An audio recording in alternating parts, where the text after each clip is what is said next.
I don't know about you folks, but these last couple days with the sun outside's been kind of delightful. Lovely. Yeah, some could even say lovely, Elizabeth. That's true. That is true.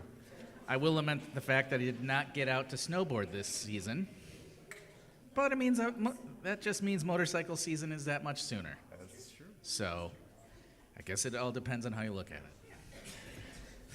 I am your music director, John Moody, and today I am joined with Dave Van Haren on the drums. You may not have seen him for a while, but I've seen him almost every day the past 2 weeks. We have Elizabeth Kelly on piano. We are also very excited to welcome back Unity's Joyful Voices that will be doing special music, which also means Kay Sato's here playing piano for that too. So if you are able, please stand as we get through some rippin', lovely, some might say, congregational selections. 1, 2, 3, and...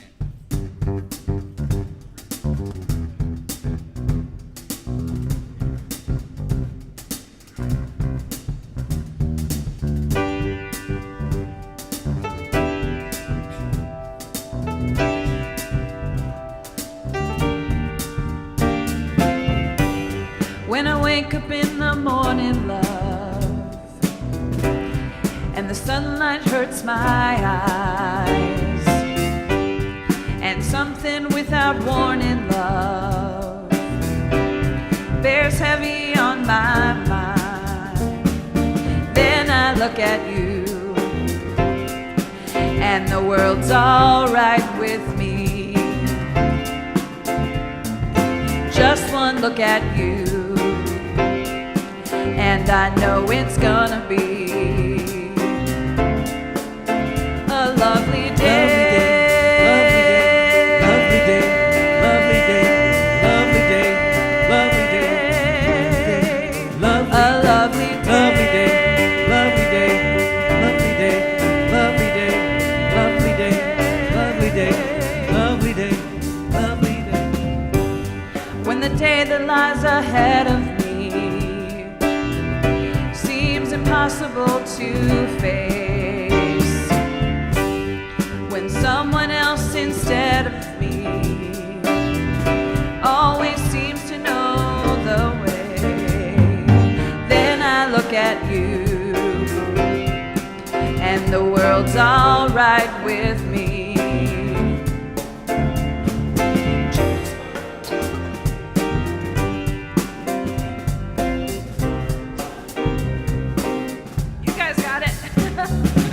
Lovely day, lovely day, lovely day, lovely day, lovely day, lovely day, lovely day, lovely day, lovely day, lovely day, lovely day, lovely day, lovely day, lovely day, lovely day.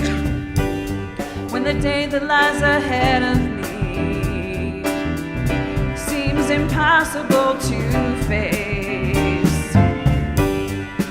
someone else instead of me always seems to know the way, then I look at you,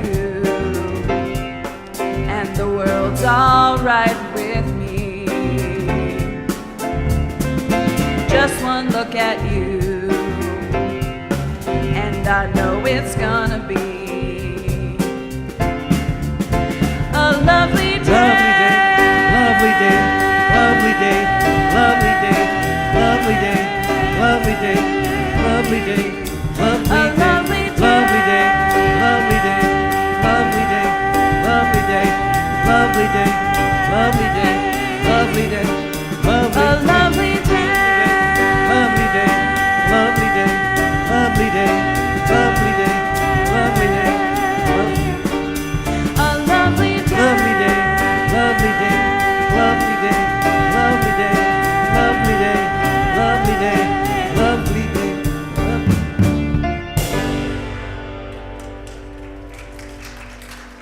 Thank you for taking over there when I had a little attack. Go ahead. 1, 2, 3, and.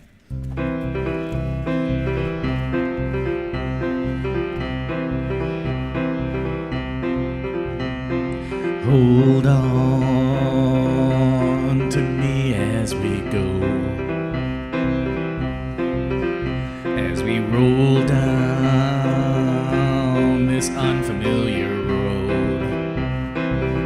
And although this wave is straining us along, just know you're not alone, 'cause I'm gonna make this place your home. Settle down, it'll all be clear. Don't pay no mind to the demons, they fill you with fear. Trouble, it might drag you down. You get lost, you can't always be found. Just know you're not alone, 'cause I'm gonna make this place your home.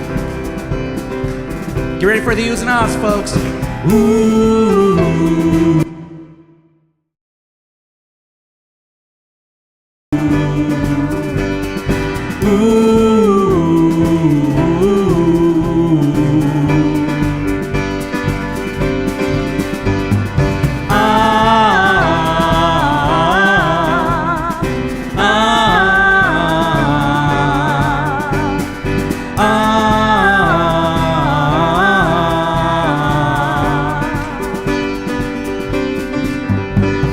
Settle down, it'll all be clear. Don't pay no mind to the demons, they fill you with fear. Trouble, it might drag you down. You get lost, you can't always be found. Just know you're not alone, 'cause I'm gonna make this place your home. Ooh, ooh, ooh, ooh.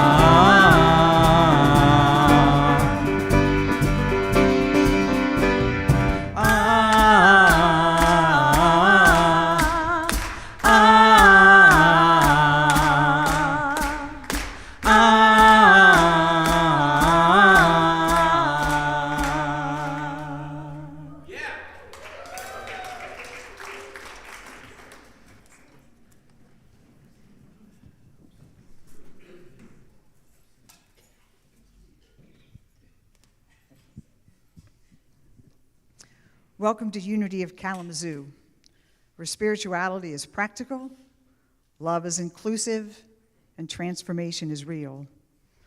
This is a community of people who want to live with deeper meaning, greater compassion, and a faith that works in everyday life. We gather to deepen our relationship with God as we understand God, to pray, to support one another, and to become a healing presence in the world. No matter who you are or where you are in your journey, you belong here. Let's take this moment to pause, to breathe, to arrive, and open ourselves to something good. Well, good morning. My name is Lynn Sager, and I am glad that we get to be together today.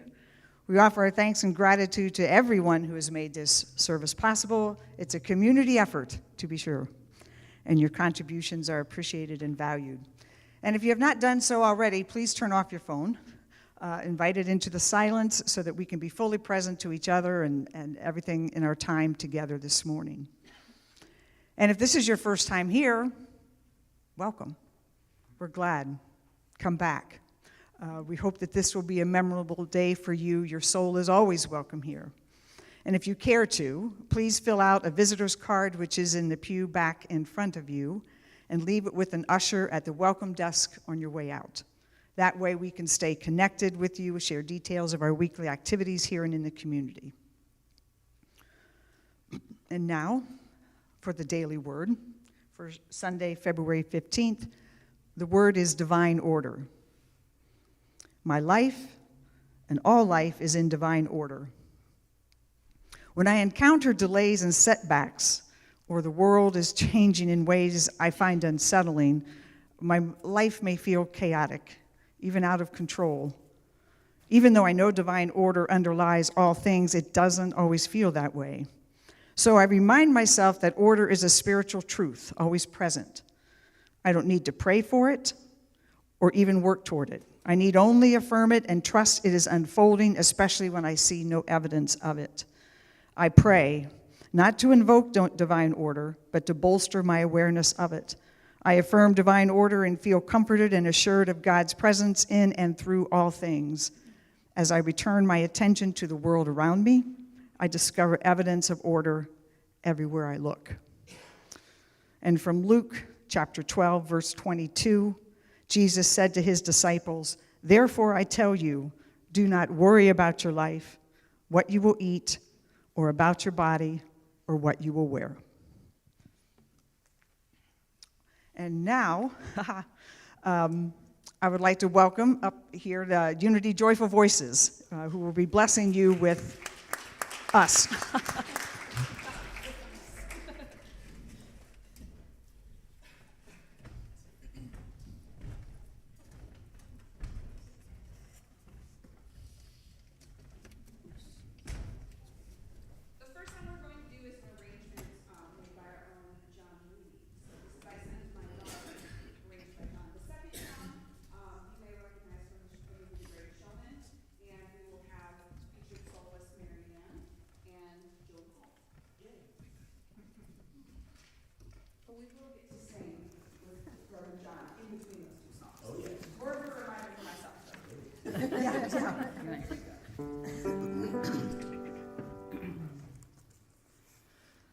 I send my love over the mountains. I send my love over the sea. I send my love into the heavens.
send my love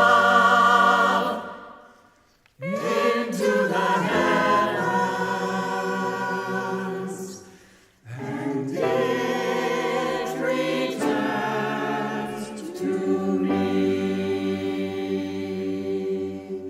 And it returns to me.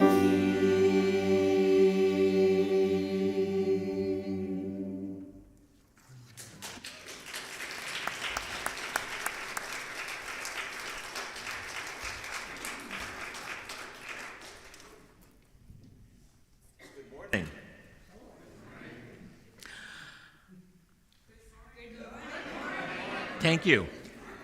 I was thinking there's so many more people on this side. Well, yeah, I guess, yeah. Oh, because the choir was here. I get it. All right, now. I was feeling a little out of balance.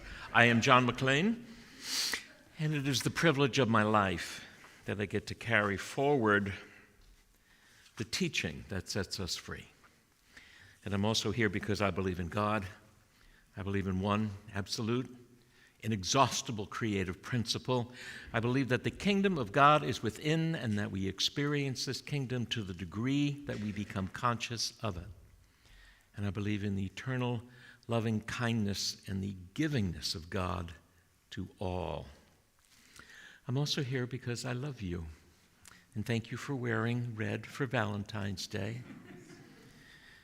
And this is a community of love, and that is the teaching. And it's also the experience that I have. So again, I'm thinking there's a part of me that feels like I'm brand new, which I kind of am, and a part that makes me feel like I've been here forever. But that's not true, but I do feel love here. And I love you even more than chocolate. I do. Not as much as bacon. But I love you more than chocolate. It's true. By way of announcements, we are going to keep this brief. This Saturday at 10:30 a.m., good morning, Barbara. Nice to see you. We're having a memorial for our beloved Yatlong Hong, and so that will be at 10:30, and of course, everyone is not only invited, but encouraged to be here. He's been a long time and special person in the life of this congregation. So that's this Saturday at 10:30. The Saturday after that, the 28th, I'll be doing a voting member, a new member orientation. If you are not a member and are thinking that you might like to be, you don't have to be one.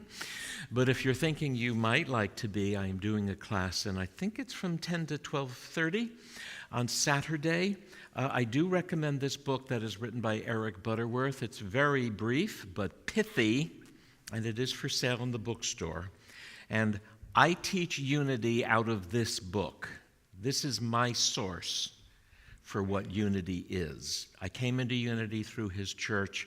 He was Charles Fillmore's associate minister. I believe he knew what he was talking about, and he had a profound effect on the unity movement. So if you want to know more about me and more about unity, you can come to the new member orientation. Even if you're a longtime member, please come. There will be free donuts, but because of that, I need you to sign up at the welcome table so I'll know how much to provide for.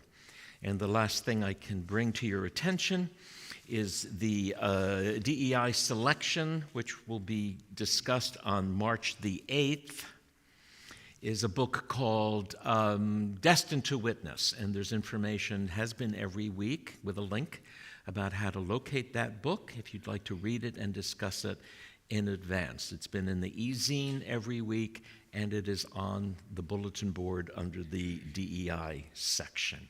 And if our ushers would come forward for our gratitude practice, that would be a fantastic opportunity. And I see Dave and Elizabeth, whose birthday was yesterday, on Valentine's Day. And we are coming up. And so, I invite you to take your gift in your hand. And if you do give online, which is a wonderful, beautiful thing to do, as I do, But I invite you to simply put your hand over your heart and know that. Repeat after me, I guess. I choose to give with gusto, por favor, con gusto. I choose to give easily and joyfully. For God is my source, and gratefulness is my nature. And let's all sing together our gratitude practice theme, shall we?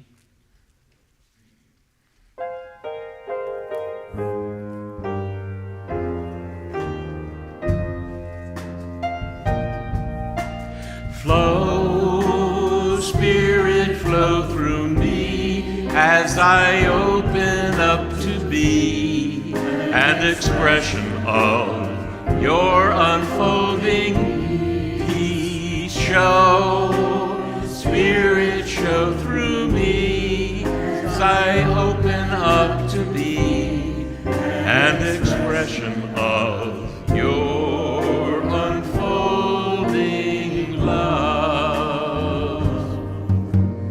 Flow, Spirit, flow through me as I open up to be an expression of your unfolding peace.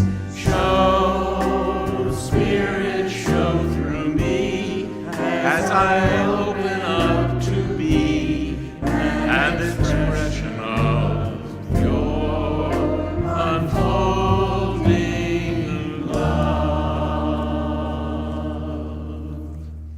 And once again, our beautiful choir.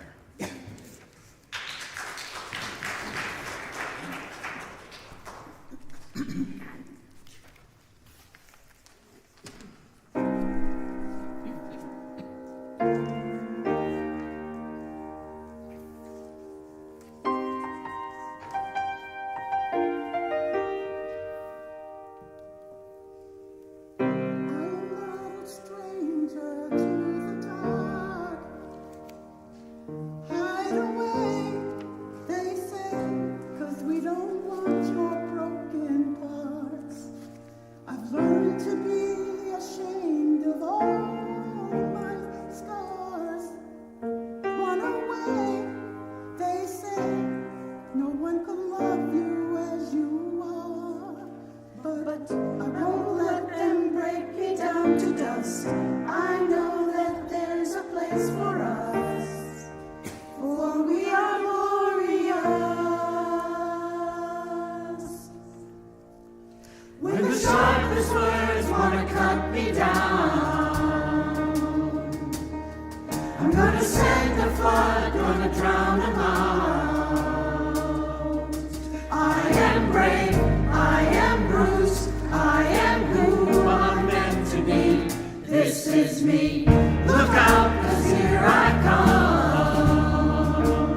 cut me down. Gonna send a flood, gonna drown 'em out. This is brave, this is bruised, this is who I'm meant to be, this is me. Look out, 'cause here I come. And I'm marching on to the beat I drum. I'm not scared to be seen. I make no apologies. This is me.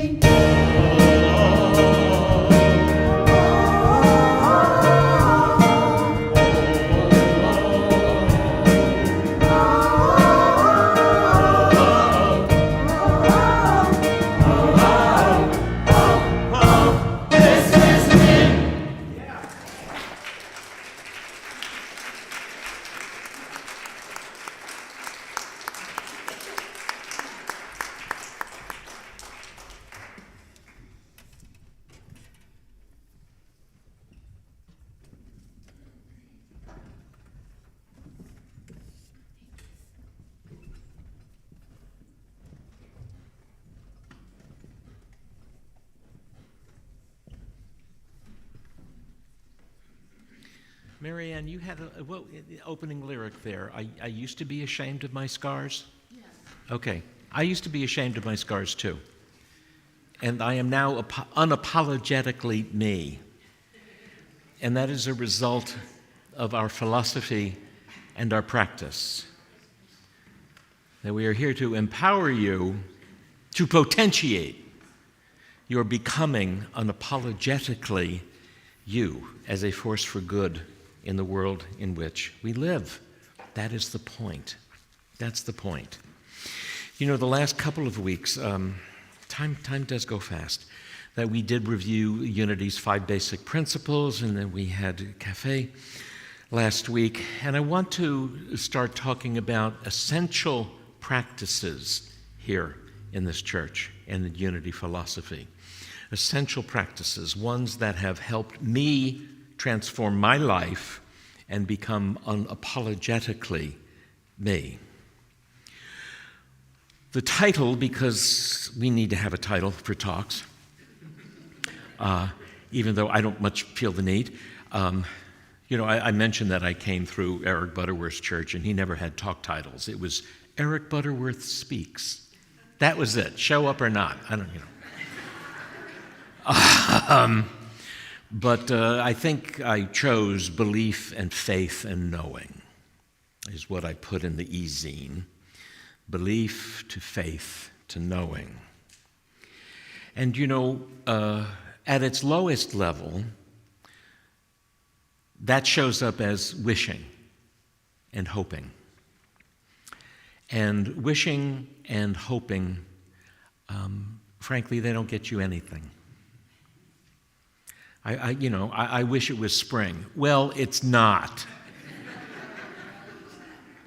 And I'm glad I've had enough northern experience to know not to think it is spring right now, because it could get nasty. Am I right about that? Yeah, could still get cold. Okay, it ain't over till it's over, right? But hoping that I can survive this winter, I mean, really? Really? Is that an issue for you? Bless your heart, This is not so bad. This is not so bad.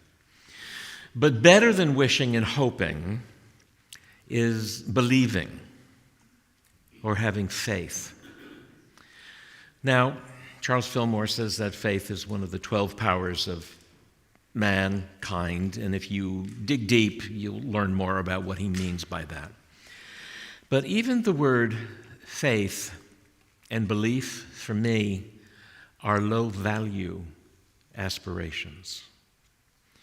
Because, what is it that you believe in? What is it that you have faith in? As soon as I say that, you're acknowledging that you have faith in something other than your essential self. Generally, in our culture, that's what it means.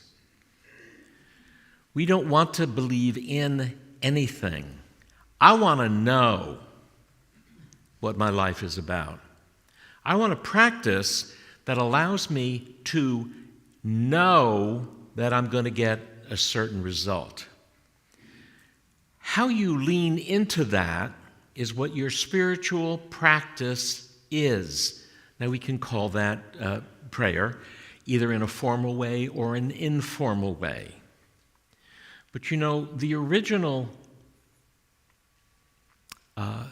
we generally say that Unity started in 1892 because that was the publication date of the first Unity publication. Okay, fine. At first, Charles Fillmore called it Christian Science. And then he got a cease and desist letter from Mary Baker Eddy, literally, and said, sorry, pal, that's already taken. You can't be Christian Science. I am. So then he called it Unity. Okay? And the word science is invoked because our New Thought philosophy actually is an emergent property of the scientific method and the Enlightenment. Going back to third grade when we learned about the scientific method is try something, observe, and if you don't get what you want, try a different formula to get there. This is the scientific method. Now, part of this is called metaphysics. It's not physics.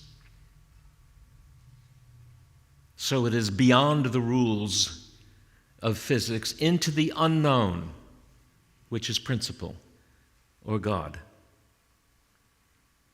But to the degree that I know that I will have a certain outcome, I have a reasonable expectation of experiencing it. Even in the olden days, someone would say to Charles Fillmore or other folks, well, how many times am I supposed to pray for something? Until you demonstrate, which is a word that we used to use quite regularly. Until what you're after appears in your life. You mean I have to do this every day? Maybe.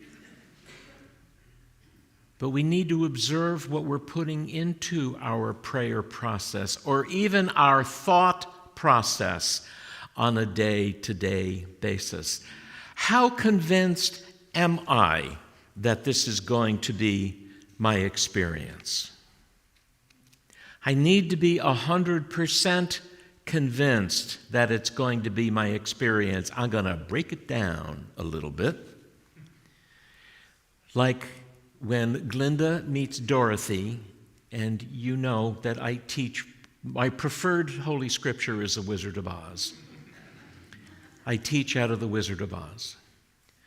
When Dorothy encounters Glinda, and they go through their introductions and witch killing and things like that, it's like, well, what do you want? She says, I want to go home. And if you've seen that movie as many times as I have, you know exactly how Judy Garland, bless her heart, I don't know how she pulled that performance out for a 16-year-old girl. But she said, I want to go home. And there's nothing else, subtext, there's nothing else I'm interested in. She doesn't say, well, you know, maybe this isn't so bad, or I wish, you know, it for this, or I hope for this, or I believe I want to go home. Do we remember Shakti Gawain and the book Creative Visualization? It was one of the first tapes that I had when we had little tapes like that, and we learned the pink bubble technique. And Shakti Gawain would always say, this or something better is manifesting for my highest good now. And I got to a point where I thought, forget about something better. This. If I get this and it's not what I want, I'll fine-tune it after that. But for the time being, I require this. And then to hold on to that. Because even when we say this or something better, and it's not bad to say that, but there is something better. There is something better. When we say this or something better, It means, well, maybe I don't know best. This undermines the whole process. It undermines the entire process. There were 4 times in my life that I can clearly recall, and one was before I encountered New Thought philosophy, where I was fierce with determination that something was going to happen, and I am not stopping until I get what I want. One of them was in my first adult job. I worked at the National Endowment for the Arts in the olden days in Washington, D.C. They were the most extraordinary human beings on planet Earth. I was an arts-related guy, and it was the most exciting place for a young person to be. And I thought, I am not leaving this place until I get a mentor, an absolutely extraordinary mentor. I am not leaving here. And I'm telling you, what my first job was, which I totally resented, of course. I was full of resentment, because, hey, I just went to college. I had a little rubber stamp and an ink pad. This is 1975. And an ink pad. And I would stamp a piece of paper, then I would advance one number, and I would do this with the applications, the grant requests that would come in. To be like 10,000 a year. Was I capable of more? Yes, I was capable of more. Did I have to pay my dues? Yes, I had to pay my dues. But I knew that I was in an extraordinary place, and I made a demand on my integrity, on my will. And I said, I am not leaving this place until I have a remarkable experience with a mentor. Now, quite by accident, I made that demand on consciousness and on spirit the correct way. Because what I did not do was delineate exactly who that was or what that had to look like. But I was insisting that I was going to meet somebody that was going to open my eyes and encourage me to see the world that I knew nothing about at this point. Here's how spirit works. I got the most remarkable mentor, boss, that I could have never imagined in 100 lifetimes. It was beyond my imagination, my current level of imagination, of what I would learn, and then how excited I would be to go to work every single day. This was an appointment. It was a woman from California who had achieved remarkable things in the state of California. And she was my best friend also, until she died when she was 95. She also got me going on my personal search, and it's where I learned about the perennial philosophy. Those things that are common in all religions, the basic principles of spirituality, in addition to meeting the most remarkable human beings.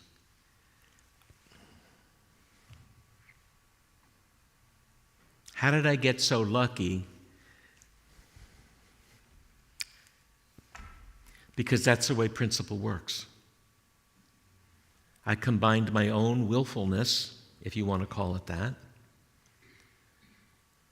But again, in retrospect, I know how I did that right. Even if I didn't display perfect equanimity all the time, the first 2 years were rotten, boring. And the last 3 years were beyond, again, my level of imagination about how rich, intriguing a pursuit, an idea, an art discipline could be, and the country that we lived in at that time.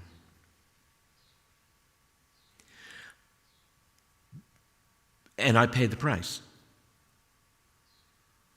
Because I did have friends who would say, "What are you doing? What do you think you're waiting for?" And I said, "I know exactly what I'm waiting for. I'm waiting for an experience." And part of that was a healing as well. And I know that same kind of determination, when I learned about principle, I had the same level of investment. That's why it's scientific.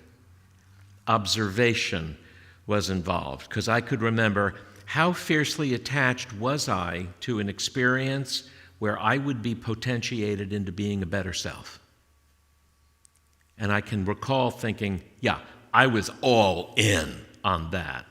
There was no this or something better, because that means I'm always willing for another job offer to do something else where I would make more money than I was making at that moment, which was $13,500 a full-time job.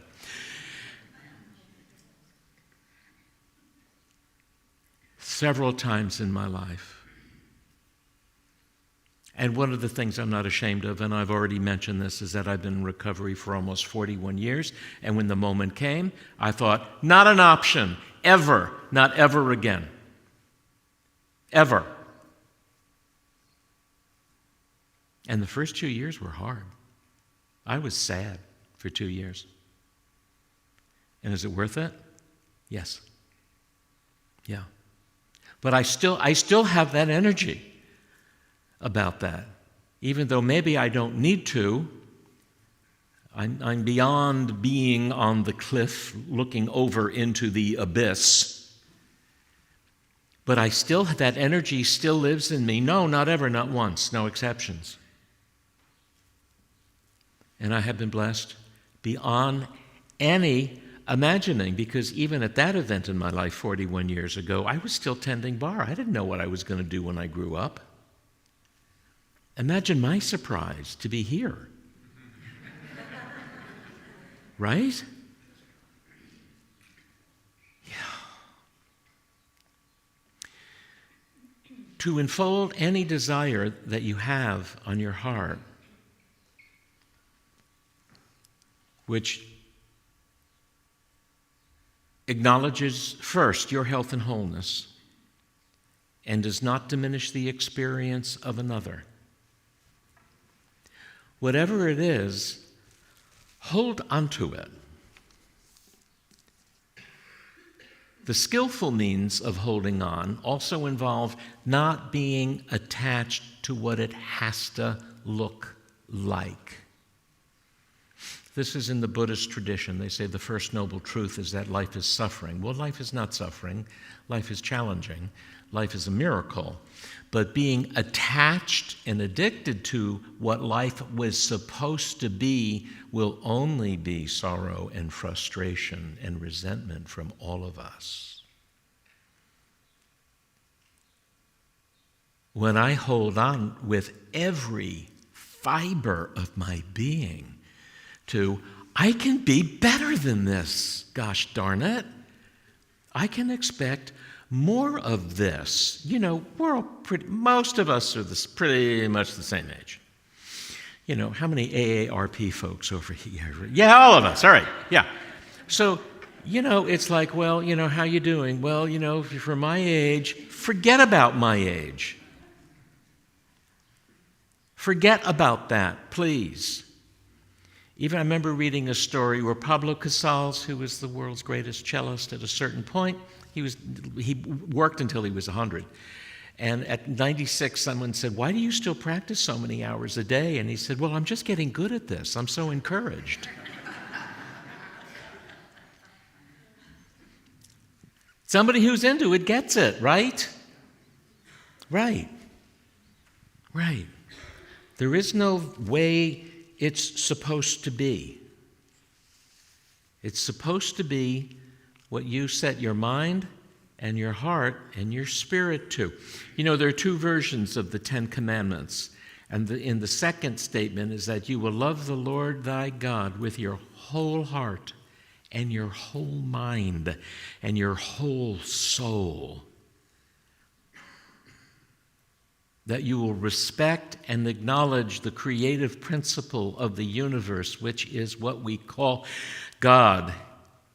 And you will be involved in it and rely on it with your whole mind, your whole imagination, your whole heart, all of your aspirations, and your whole soul. Yeah. That's when you can expect a result. That's when you can expect a healing. You know, I have a congregant in another church who got very difficult news about her probable imminent demise. And I don't think she's watching today. But this was at least 10 years ago. And she said, well, the doctors say I've got a 96%, I remember the number, I think it was 96% chance of not making it.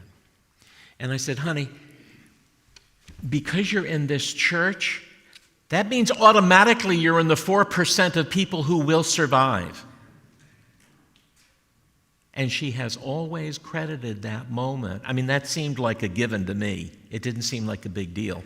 And I didn't remember it until I was reminded of it by herself and her husband. That was a turning moment in her life. It's like, duh. Because if healing is possible anywhere, if healing is possible for the 4%, well then by God, I'm in that 4%. That's me. I'm not in the 96% that wish it would go away, that hope for a better outcome, that believe this might be the right prescription, yes? Or have faith in the doctors. I mean, all of those are required. I don't eschew any healing tools. But this is what real knowing is about. Not as an aside, but I am, of course, extremely aware this is Black History Month. And it is something that I celebrate for several reasons. One is because I know in my heart that if it was not for the work of Dr. King, I would not be eligible to have a position such as this. So it is personal to me. The other part of Black history that I'd like to share with you, something I brag about, is that Queen Latifah once kissed me on the lips and told me I was dope.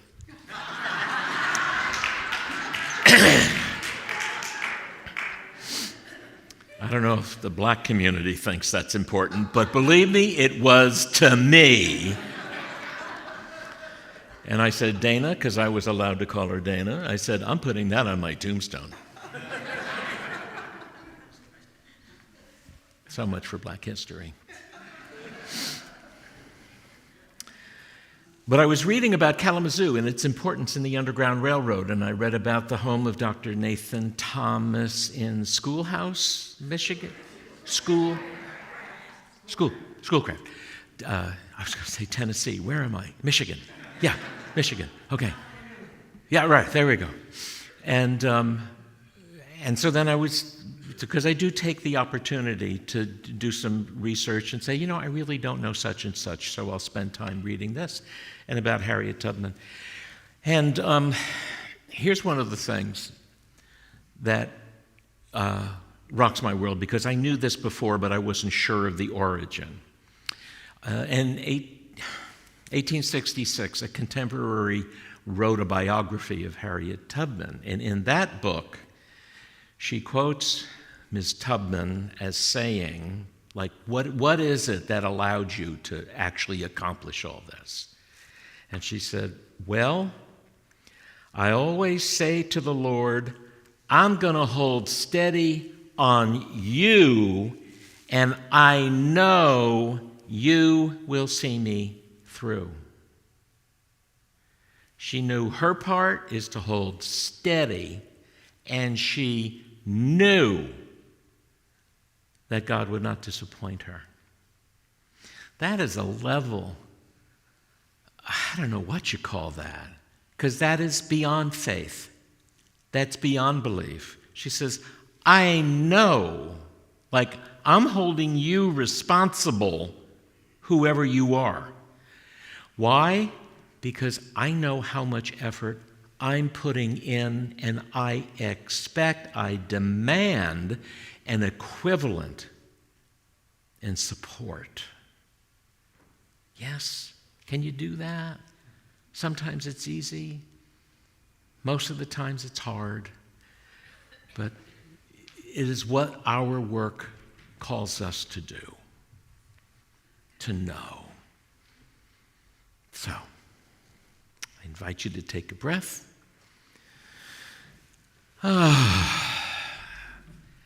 And arrive and prepare for meditation.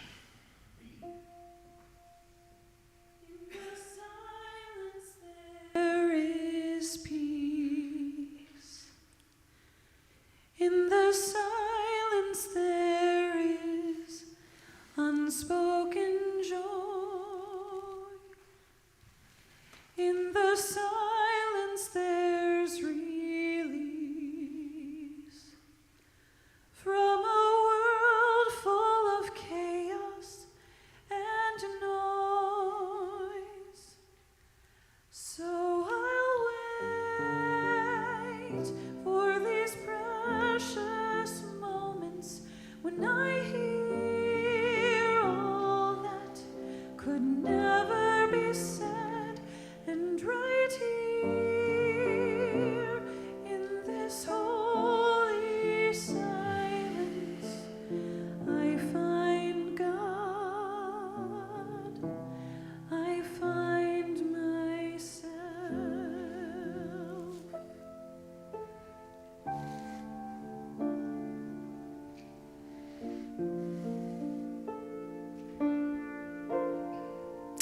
In the silence is where we mindfully connect with the larger self, the life principle, the indwellingness of all there is of God.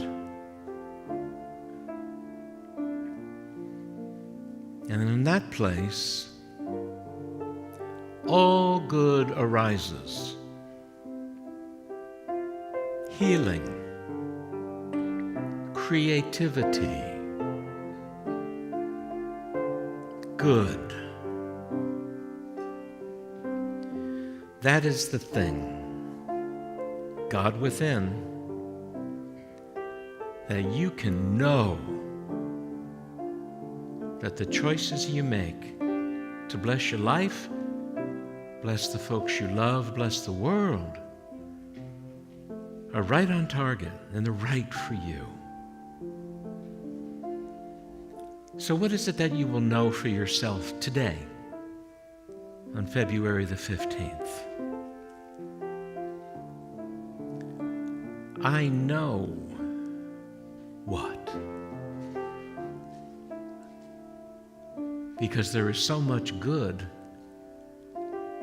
it doesn't know how to show up unless we direct it. So how will you direct that creative principle?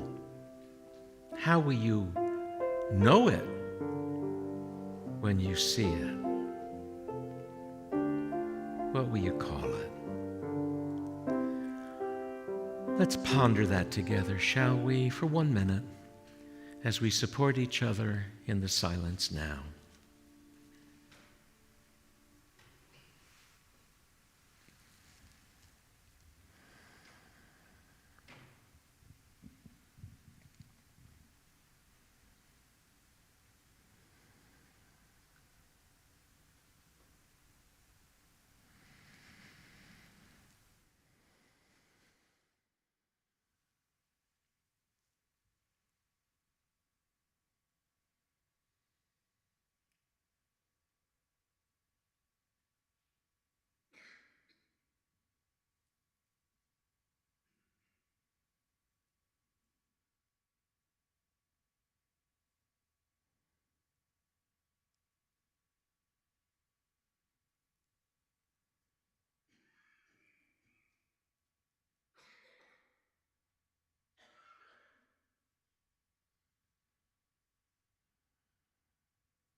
Breathe deep.